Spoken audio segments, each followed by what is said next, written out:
Okay, my webcam kind of sucks. I don't know if you can hear me, but I am standing up. Okay, I'm going to talk about the history of Halloween. Its significance, I think, is important because I think anything in history is really important, and it has a lot to do with how we do things today. Customs of these early people developed in what we now call Halloween, also known as All Saints' Day, All Souls' Day, All Hallows' Evening.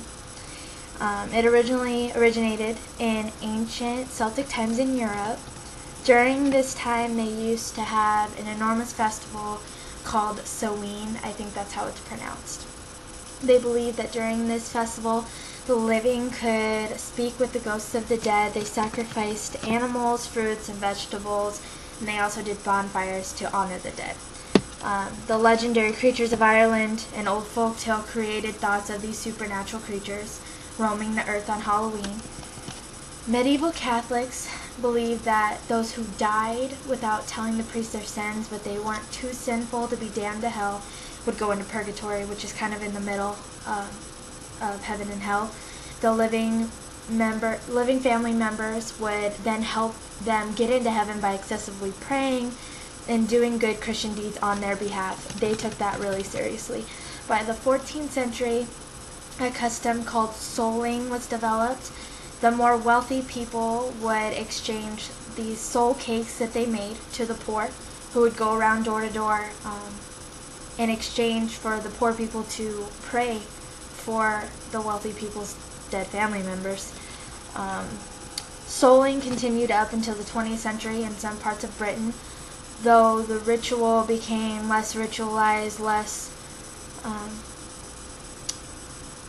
religious, and it eventually regulated to children too. This increased popularity, and I think that's how it began the forms of trick-or-treating. Trick-or-treating was introduced then into magazines in the 1940s, the radio. Walt Disney also did a cartoon on it, which obviously made it more popular too. In some parts of Canada, children sometimes say Halloween apples instead of trick-or-treat. This was somewhat stopped during that time because there were rumors of people poisoning and also putting razor blades in their apples, so they kind of just do what we do now.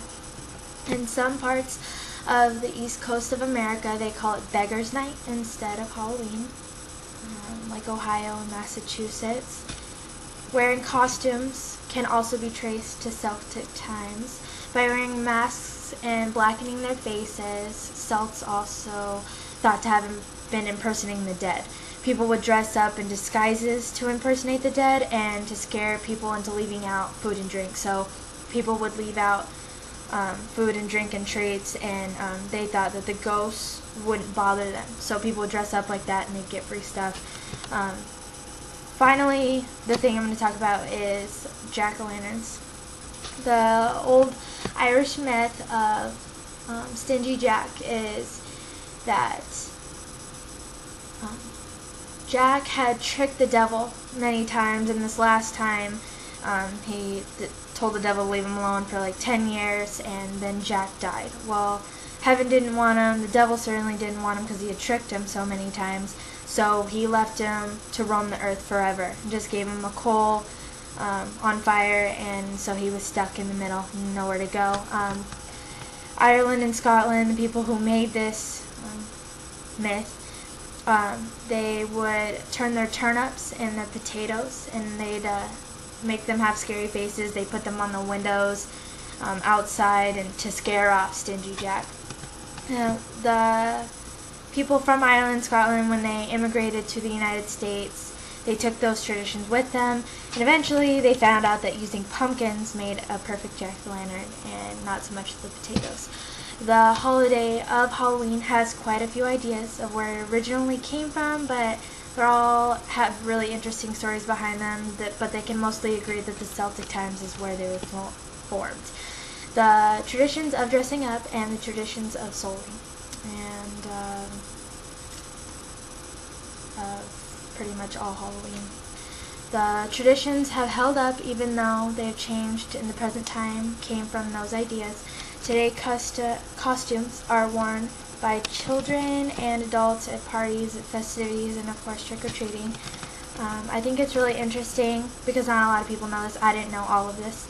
The traditions of our ancestors shape a lot of the way that we do things day to day, and just the holidays that we do have. And even though they've changed slightly over the years and today, we wouldn't have those without those traditions. And that's it.